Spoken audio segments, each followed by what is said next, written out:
राहुल गांधी सुप्रिया सुळे यांनी संयुक्त press conference घेतली आणि महाराष्ट्रातल्या मतदानावर प्रश्नचिन्ह उपस्थित केले। नाही, मी ऐकलं आज 3 इडियट्सची पत्रकार परिषद झाली आणि त्याच्यामध्ये 3 मधले 2 तर EVM वर निवडून आलेले आहेत। राहुल गांधीजी आणि सुप्रियाताई आमच्या, एक शिवसेनेच्या आमदारांच्या आशीर्वादामध्ये निवडून आलेला आहे, बॅकडोरवाला आहे आमचा संजय राजाराम राऊत, आमचा भांडूपचा देवानंद।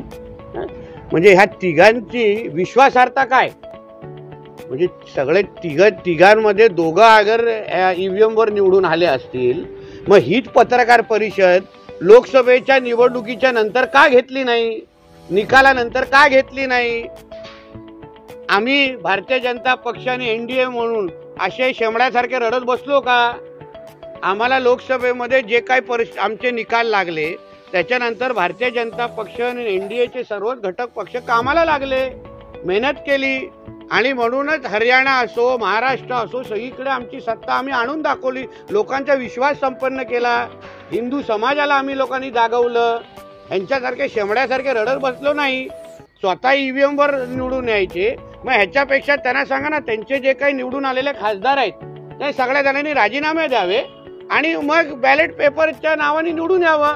मग बघू एकाच्या पुढे पण खासदार लागतं का माजी खासदार लागतं ते। ह्यांची एलर्जी तीच आहे की महाराष्ट्रातल्या सरकार जे हिंदुत्वाच्या नावाने निवडून आलेलं आहे, मोहल्ल्यांमध्ये 1 टाक मतदान होतं ते ह्यांना मिरची लागत नाही। आता काही बूथमध्ये जिथे मुस्लिम मोहल्ले आहेत तिथे 6 मत, काही उमेदवाराला आमच्या 6 मतं मिळालेली आहेत, काही 15 मतं भेटलेली आहेत। मग तिथे आम्ही EVM हॅकिंगचं नाटक केलं का? आता मालेगाव सारखी निवडणुका नावाचे मतदारसंघ आहेत जिथे एकाच मतदारसंघामध्ये 1-1, 1.5 लाख मतदान झाल्यामुळे त्यांचा खासदार निवडून आले आहेत। मग तिथे आम्ही शेमड्यासारखे असे बोलत बसलो तर चाललं असतं का? म्हणून ह्या जे तिघं जे काय हे शेमडे जे आज आले आणि मोठे काय पत्रकार परिषद या 3 इडियट्सनी घेतली ना, जनता हसत होती त्यांच्यावर। स्वतः EVMच्या नावाने निवडून यायचं आणि मग आमच्यावर बसून टीका करायची। याच्यापेक्षा लोकांमध्ये जावा, लोकांची मनं जिंका, लोकांसाठी कामं करा जे मोदीजी आणि आमचे फडणवीस साहेब आज करतायत आणि मग तुम्हाला निकालामध्ये त्याचा फरक दिसेल।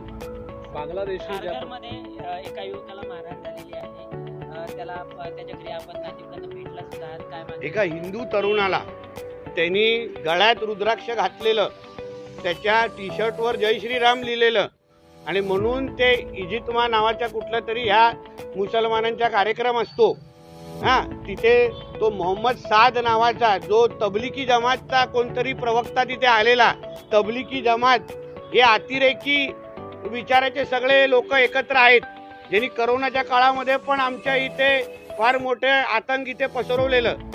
ते लोक खारघरमध्ये एकत्र जमतात, 50,000ची परवानगी मागतात आणि 2-2, 3-3 लाख जमतात आणि तिथे जे भडकाऊ भाषण जे होतात आणि त्याच्यामुळे बाहेर येताना ते हिंदू तरुणांवर हात उचलतात। म्हणजे ह्या ज्या तबलिकी जमात आणि इजितमा नावाचे जे कार्यक्रम होतात ते हिंदूंच्या विरोधातले कार्यक्रम आहेत आणि म्हणून मी आदरणीय मुख्यमंत्री साहेबांना मी पत्र लिहून विनंती केली आहे की अशा पद्धतीच्या कार्यक्रमावर महाराष्ट्रामध्ये बंदी घालावी,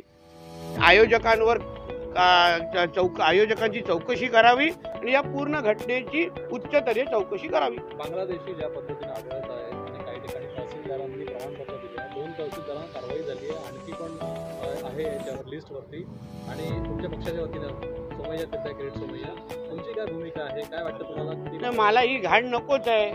आमच्या महाराष्ट्रामध्ये ही बांगलादेशी रोहिंग्या नावाची जी घाण आहे, तर उदाहरण आमच्या तलावामध्ये कशा गाळ साठलेला आहे, त्याच्यामुळे आमचं उत्पादन थांबलेलं आहे, मत्स्य उत्पादन। तशीच ही महाराष्ट्रामध्ये ही बांगलादेशी आणि रोहिंग्या नावाची घाण आहे ती आम्हाला आता देवेंद्र फडणवीस साहेबांच्या नेतृत्वातलं असलेलं सरकार हे आता उखडून टाकणार। बाहेर एक किडे मोकळे आहेत खरं म्हटलं तर, ह्यांना ठेचण्याशिवाय आपला महाराष्ट्र सुरक्षित राहू शकत नाही, कारण की हे ज्या राज्यात ज्या देशात जातात त्या देशात आणि राज्याला अस्थिरच करतायत। म्हणून ह्यांना बाहेर काढणं एक कार्यक्रम आणि ह्यांची जे काय बिर्याणी खाणारे आमच्या सिस्टम मधले काही जे मोजके जे सडके आंबे आहेत ना, जे खुर्चीवर बसलेल्या अधिकाऱ्यांच्या नावाने, त्यांनाही शिक्षा होणार। नवीन नवीन घडामोडी पाहण्यासाठी आजच आम्ही मुंबईकर 24 तासला लाईक करा, सबस्क्राईब करा आणि अपडेट रहा.